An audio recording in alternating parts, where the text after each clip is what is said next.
Good morning students, कैसे हो आप सभी। तो आज की क्लास आपके लिए बहुत ही इंपॉर्टेंट होने वाली है क्योंकि आज की क्लास में अपन जीएसटी के बारे में देखने वाले हैं। जीएसटी क्या होता है, इससे रिलेटेड अकाउंटिंग एंट्रीज क्या होती है, ये सारी चीज़ें अपन देखेंगे डिटेल में। तो चलिए स्टार्ट करते हैं।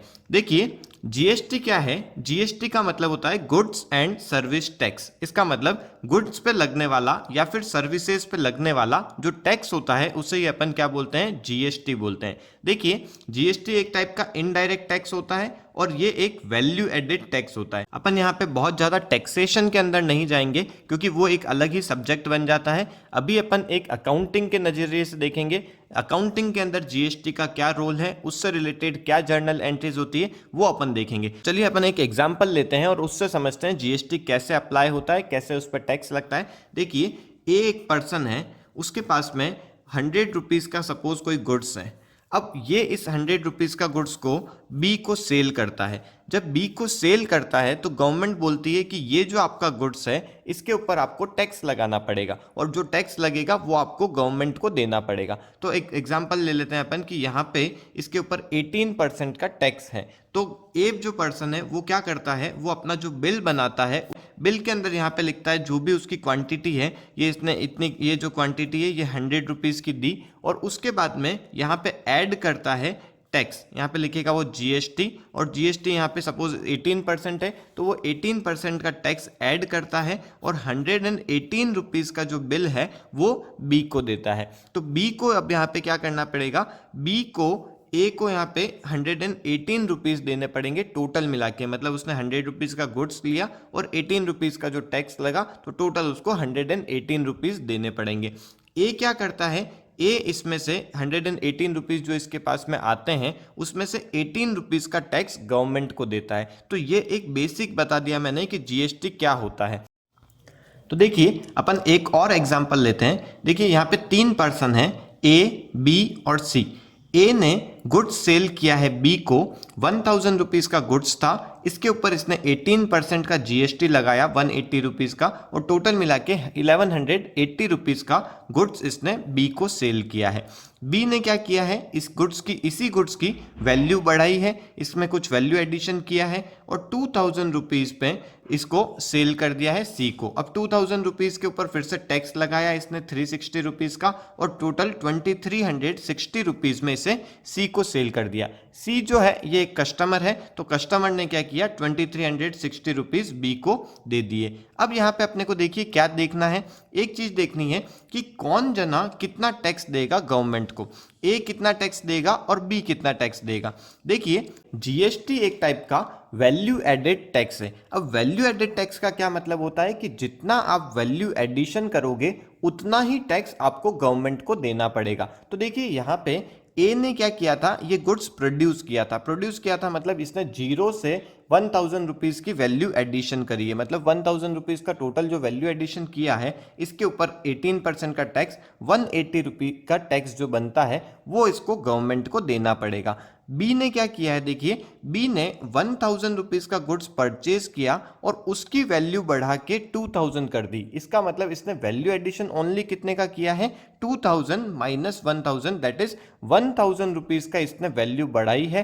तो 1000 के ऊपर जो 18% होता है उतना कितना होएगा, 180 रुपीज़, वो उसको गवर्नमेंट को टैक्स में देना पड़ेगा। हालांकि इसने 360 रुपीज़ का टैक्स कस्टमर से लिया है बट ये गवर्नमेंट को कितना टैक्स देगा, ये गवर्नमेंट को ओनली 180 रुपीज़ देगा क्योंकि इसने वैल्यू एडिशन कितना किया है, ओनली 1000 रुपीज़ का वैल्यू एडिशन किया है। ये बोलेगा गवर्नमेंट को कि क्योंकि मैंने 180 रुपीज़ तो ऑलरेडी टैक्स दे रखा है ए को, तो इसका मतलब मुझे अब ओनली कितना देना पड़ेगा, ओनली 180 रुपीज़ का ही टैक्स गवर्नमेंट को देना पड़ेगा। तो देखिए अभी अपन क्या करने वाले हैं, अभी अपन बी की बुक्स में जर्नल एंट्रीज कैसे होएगी, कैसे अपन सारी सेल परचेज को रिकॉर्ड करेंगे जब टैक्स भी यहाँ पे इंक्लूडेड रहता है। बी की बुक्स में अपन देखेंगे तो यहाँ पे इससे परचेज भी अपने को समझ में आ जाएगा और बी ने जब सी को सेल किया तो यहाँ पे अपने को सेल भी समझ में आ जाएगा। तो चलिए देखते हैं पहली एंट्री, जब ए ने बी को गुड्स सेल किया है, मतलब बी ने जब गुड्स परचेज किया है। तो चलिए अब देखिए बी की बुक्स में कैसे जर्नल एंट्री होगी। पहले इसने क्या किया है, परचेज किया है ए से गुड्स। तो अपन यहाँ पे क्या कर देते हैं, एक एंट्री करते हैं परचेज अकाउंट डेबिट। यहाँ पे अपन ने कर लिया परचेज अकाउंट डेबिट, ये 1000 रुपीज से इसने टोटल परचेज कर ली। अब आपको देखिए क्या ध्यान में रखना है, जब भी अपन गुड्स परचेज करेंगे तो जो जीएसटी लगेगा वो अपने लिए क्या है, एक इनपुट होएगा। तो वो क्या हो जाएगा, उसे अपन रिकॉर्ड करेंगे इनपुट जीएसटी, इनपुट जीएसटी। अब इसमें क्या होता है, जो जीएसटी होता है ये दो टाइप का होता है, सीजीएसटी और एसजीएसटी। तो अपन यहाँ पे अलग अलग रिकॉर्ड करते हैं, इनपुट सीजीएसटी और इनपुट एसजीएसटी, इनपुट सीजीएसटी और इनपुट एसजीएसटी। तो देखिए अपना जो यहाँ पे टैक्स लग रहा था ये 18% का टोटल टैक्स था, ये मतलब इसमें सीजीएसटी और एसजीएसटी दोनों इंक्लूड है। तो 90 रुपीज़ का सीजीएसटी हो जाएगा और 90 रुपीज़ का एसजीएसटी हो जाएगा, मतलब 99% के हिसाब से ये अलग अलग हो जाएंगे। आपको इसमें ज़्यादा डिटेल में नहीं जाने की ज़रूरत है कि सीजीएसटी एसजीएसटी क्या चीज़ है, तो वैसे मैं इसकी फुल फॉर्म बता देता हूँ। सीजीएसटी की full form central goods and service tax हो जाएगा और एसजीएसटी की full form state goods and service tax हो जाएगा। आपको इसके अंदर डिटेल में नहीं जाना है, बस आपको इतना ध्यान रखना है कि जो टैक्स होता है ये आधा आधा हो जाता है, आधा सेंट्रल का हो जाता है और आधा स्टेट का हो जाता है। तो चलिए अपन एंट्री की तरफ चलते हैं फिर से। देखिए यहाँ पे एक अपन जब भी अपन परचेज करेंगे तो आपको इनपुट सीजीएसटी और इनपुट एसजीएसटी रिकॉर्ड करना पड़ेगा। अब ये क्या है, ये अपने लिए एक असेट्स हो जाएंगे। 90 रुपीज़ के ये क्या है, ये असेट्स है। अब ये असेट्स क्यों है, देखिए जब अपन गुड्स को फिर से सेल करते हैं, जब सेल करेंगे तो गवर्नमेंट बोलती है अपने को कि आपको 360 रुपीज़ का टैक्स देना पड़ेगा, क्योंकि आपने गुड्स के ऊपर 360 रुपीज़ का टैक्स लगाया। तब अपन गवर्नमेंट को क्या बोलेंगे कि जब मैंने 1000 रुपीज़ का गुड्स परचेज किया था तब मैंने ऑलरेडी 180 रुपीज़ का जो टैक्स है ये ए को दे चुका हूं, इसलिए अब मैं ओनली जो टैक्स है वो कितना दूंगा, ये 360 माइनस 180 का, मतलब 180 रुपीज़ का ही मैं टैक्स अब गवर्नमेंट को दूंगा। तो इसलिए ये जो 180 जब अपन ने परचेज किया था ये अपने लिए बाद में हेल्पफुल रहेगा। कैसे, ये सेट ऑफ करने में काम आएगा, जब अपना जो टैक्स आउटपुट टैक्स आएगा ये उसमें सेट ऑफ हो जाएगा। तो चलिए इसकी अपन एंट्री देखते हैं। तो यहाँ पे अपन 2 क्या कर देंगे, 2 करेंगे 2A और बोलेंगे कि 1180 रुपीज़ ये मुझे टोटल ए को देना है। ओके, यहाँ तक आपको समझ में आया होगा। फिर बी ने देखिए क्या किया है, बी ने गुड्स सी को सेल किया है। तो जब सी को ये सेल करेगा तो ये अपने बुक्स में सेल्स को रिकॉर्ड करेगा। मैंने आपको बताया था कि सेल्स अपना क्या होता है, रेवेन्यू होता है, और रेवेन्यू इंक्रीज हो रहा है तो इसे अपन क्या करते हैं, इसे अपन क्रेडिट करते हैं। अब देखिए जो गुड्स था इसने इसमें वैल्यू एडिशन किया है और इसने आगे कितने में बेचा है, 1000 की चीज इसने 2000 में सेल करी है। तो यहाँ पे मैं 2 सेल्स के अंदर क्या लिख दूंगा, 2000 रुपीज। अब देखिए क्योंकि मैंने अब गुड्स को सेल किया है तो अब मैं यहां पे क्या करूंगा, 2 आउटपुट सीजीएसटी और 2 आउटपुट एसजीएसटी करूंगा। देखिए जब अपन ने परचेज किया था तो इनपुट लिखा था और जब मैं सेल करूंगा तो मैं आउटपुट सीजीएसटी और आउटपुट एसजीएसटी लिखूंगा। अमाउंट कैसे कैलकुलेट करेंगे, 2000 के ऊपर 9% तो सीजीएसटी हो जाएगा और 9% एसजीएसटी हो जाएगा, मतलब 180 रुपीज़ का एसजीएसटी और 180 रुपीज़ का सीजीएसटी, ये ऐसे हो जाएंगे। और टोटल मिला के देखिए कितना हो रहा है, 2360 रुपीज़। ये अपन क्या बोलेंगे, सी जो मेरा कस्टमर है, जो मेरा डेटर है, उससे मैं रिसीव करूंगा। या तो वो मुझे कैश में दे देगा तो मैं यहाँ पे कैश अकाउंट को डेबिट कर लूंगा, जब मैं उसने मुझे कैश में नहीं दिया तो वो मेरा डेटर बन जाएगा, तो उस केस में सी अकाउंट यहाँ पे क्या हो जाएगा, डेबिट हो जाएगा। तो आई होप यहाँ तक आपको चीज़ें समझ में आई होगी। अब देखिए ये जो आउटपुट सीजीएसटी है और आउटपुट एसजीएसटी है, इसे अपन ने क्रेडिट क्यों किया है, क्योंकि ये अपने लिए एक लाइबिलिटी है। लाइबिलिटी क्यों है, क्योंकि गवर्नमेंट बोलती है कि आपने क्या किया है, आपने यहाँ पे सेल करी है तो सेल के ऊपर जितना भी टैक्स लगेगा वो आपको हमको देना पड़ेगा। तो अपन ने इसको लाइबिलिटी के साइड में रिकॉर्ड कर लिया है। इसके बाद देखिए जब अपन गवर्नमेंट को टैक्स देंगे तो उसकी एंट्री क्या होगी। तो देखिए जब अपन टैक्स देंगे तो अपन बोलेंगे कि हमारे पास में 360 रुपीज़ का आउटपुट सीजीएसटी है और मैंने ऑलरेडी 180 रुपीज़ का जो टैक्स है ये ए को दे चुका हूँ, मतलब मेरे पास में इनपुट सीजीएसटी और एसजीएसटी 180 रुपीज़ का पड़ा हुआ है। तो मैं पहले क्या करूँगा, इस 180 मतलब जो टोटल 360 है उस 360 में से 180 को एडजस्ट करूँगा और बाकी का जो बचेगा उससे ही गवर्नमेंट को दूंगा। तो देखिए उसकी एंट्री कैसे करूंगा मैं, आउटपुट सीजीएसटी जो मेरी लाइबिलिटी है वो लाइबिलिटी अब मैं खत्म कर रहा हूं, तो इसलिए मैं इसे क्या करूंगा, डेबिट करूंगा। लाइबिलिटी कभी भी डिक्रीज होती है तो उसे अपन क्या करते हैं, उसे अपन डेबिट करते हैं। और आउटपुट एसजीएसटी को भी क्या करूंगा, इससे भी मैं क्या कर दूंगा, डेबिट कर दूंगा। ये भी मेरी लाइबिलिटी थी और इससे भी मैं क्या कर रहा हूँ, डिक्रीज कर रहा हूँ। और ये जो मेरी असेट थी, ये इनपुट सीजीएसटी और आउट इनपुट एसजीएसटी की ये जो असेट है इसे मैं क्या कर रहा हूँ, सेट ऑफ कर रहा हूँ। क्यों, तो सेट ऑफ कैसे करेंगे अपन,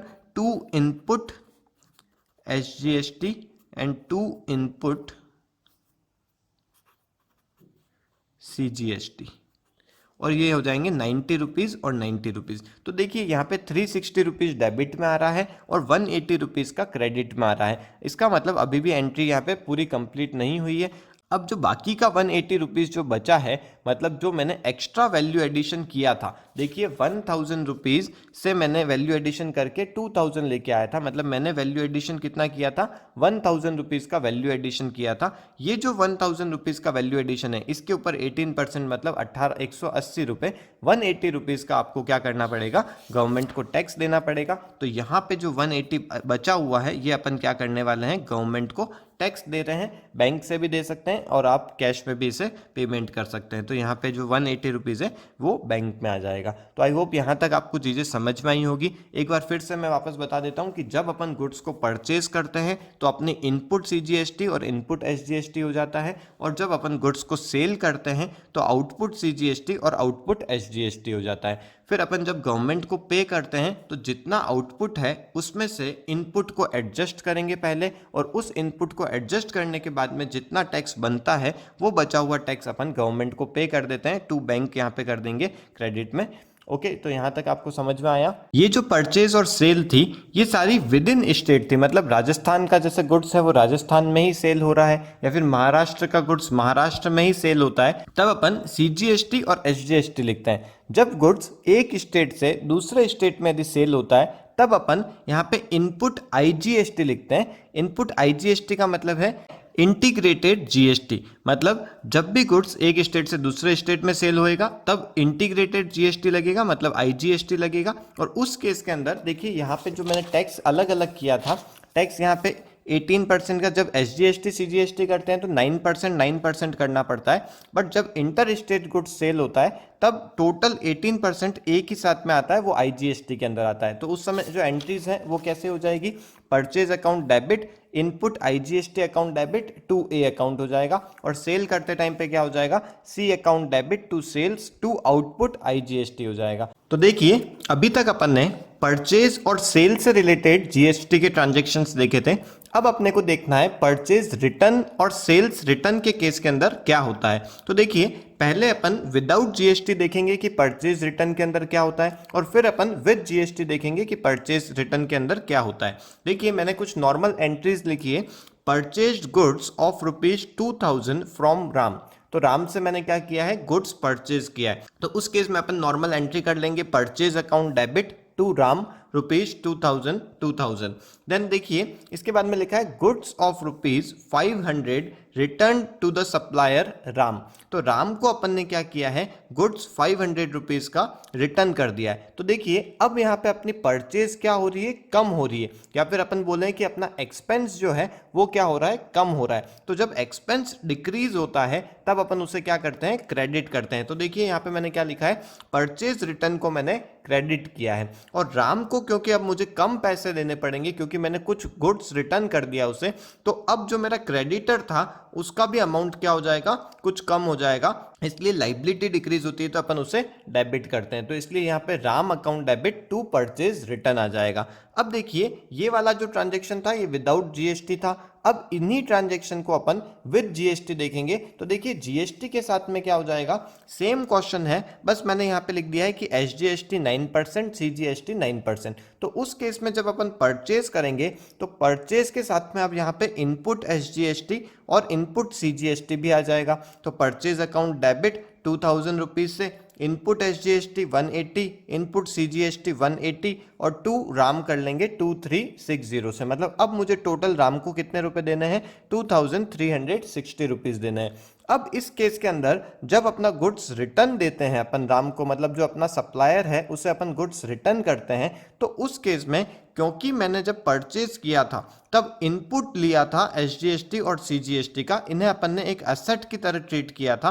तो अब जब गुड्स को अपन रिटर्न करेंगे तो ये जो इनपुट है ये फिर से कैंसिल होएगी, और कैंसिल करने के लिए इन्हें अपने को क्या करना पड़ेगा, इन्हें अपने को क्रेडिट करना पड़ेगा। तो देखिए एंट्री क्या हो जाएगी, Ram account debit to purchase return, ये नॉर्मल एंट्री होती है, बट परचेज रिटर्न हुआ है तो यहाँ पे अपने को क्या करना पड़ेगा, टू इनपुट एसजीएसटी और टू इनपुट सीजीएसटी भी करना पड़ेगा। तो एक बात बहुत सिंपल सी है कि जब भी परचेज अपनी क्रेडिट होती है तो आपको उसके साथ में इनपुट सीजीएसटी और इनपुट एसजीएसटी को भी क्रेडिट करना पड़ता है। तो चलिए अब अपन देखते हैं सेल से रिलेटेड क्या ट्रांजैक्शन है। सेल्स के अंदर सेल रिटर्न जब होता है तब क्या होता है, तो देखिए यहाँ पे मैंने कुछ ट्रांजैक्शन लिखे हुए हैं।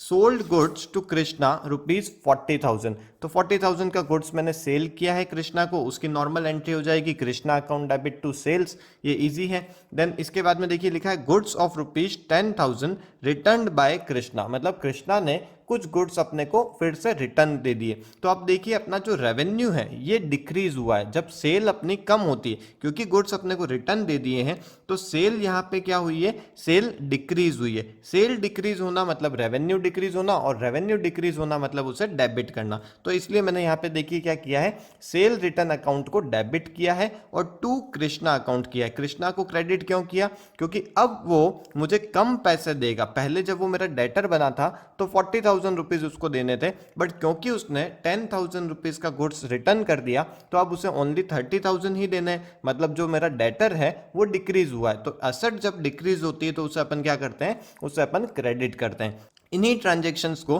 अब अपने को किसके साथ में देखना है, अब अपन इसे जीएसटी के साथ में देखेंगे। तो देखिए जीएसटी के अंदर क्या हो जाएगा, गुड्स सेल जब करेंगे तब यहाँ पे टू सेल्स के साथ में टू आउटपुट सीजीएसटी और टू आउटपुट एसजीएसटी भी आ जाएगा। इसके बाद में जब गुड्स रिटर्न होंगे, क्योंकि उस समय मैंने एक्स्ट्रा लाइबिलिटी बनाई थी कि ये मैंने सेल किया है तो सेल के ऊपर मुझे टैक्स देना पड़ेगा, बट एक्चुअल में क्या हुआ है, गुड्स तो फिर से रिटर्न आ गए। तो जितने गुड्स रिटर्न आए हैं, जितने अमाउंट के गुड्स रिटर्न आए हैं उसके ऊपर अपने को क्या करना पड़ेगा, जो अपनी लाइबिलिटी थी उसे भी कैंसिल करना पड़ेगा, और लाइबिलिटी कैंसिल करने के लिए अपने को क्या करना पड़ेगा, उसे डेबिट करना पड़ेगा। तो देखिए यहाँ पे एंट्री क्या हो जाएगी, sales return account debit, output CGST account debit, output SGST account debit to Krishna कर देंगे। ध्यान ये रखना है कि यहाँ पे जो अपन जीएसटी का अमाउंट लिखेंगे वो उस 10,000 के ऊपर 9% कैलकुलेट होएगा।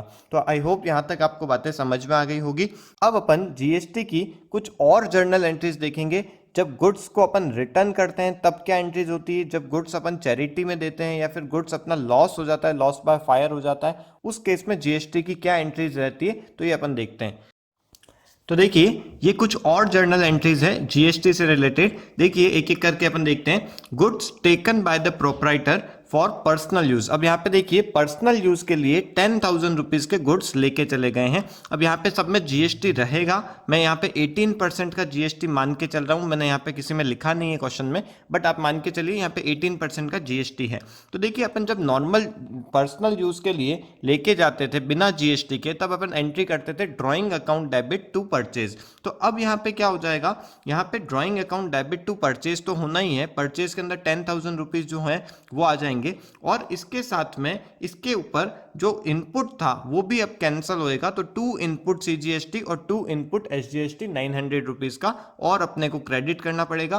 टोटल ड्राइंग के अंदर 11,800 आ जाएंगे। तो एक सिंपल सी बात है कि जब भी परचेज क्रेडिट होएगा तब आपको इनपुट सीजीएसटी और इनपुट एसजीएसटी ये वापस से कैंसिल भी करने पड़ेंगे। तो चलिए अब नेक्स्ट देखते हैं। Goods given as sample ₹5,000। जब अपन सैंपलिंग करवाते थे तो अपन ने मैंने बताया था आपको कि एडवर्टाइजमेंट का एक्सपेंस होता था, तो advertisement account debit to purchase अपन करते थे। बट यहाँ पे क्योंकि परचेज क्रेडिट हुआ है और यहाँ पे जीएसटी का क्वेश्चन है, इसका मतलब अपने को क्या करना पड़ेगा, इनपुट सीजीएसटी और इनपुट एसजीएसटी को वापस से कैंसिल भी करना पड़ेगा। तो एंट्री हो जाएगी अपनी advertisement payment account debit, to purchase, to input CGST और टू इनपुट एसजीएसटी। एक और चीज का ध्यान रखना है कि यहाँ पे जब आईजीएसटी लगा हुआ रहेगा तो अपने को यहाँ पे टू इनपुट आईजीएसटी कर देना है, टोटल अमाउंट से हो जाएगा वो 18% एक साथ होएगा। बट जब भी सीजीएसटी और एसजीएसटी आएंगे तब वो अपने को हाफ हाफ करना पड़ेगा, मतलब 9% अलग करना पड़ेगा और 9% अलग करना पड़ेगा। नेक्स्ट देखते हैं,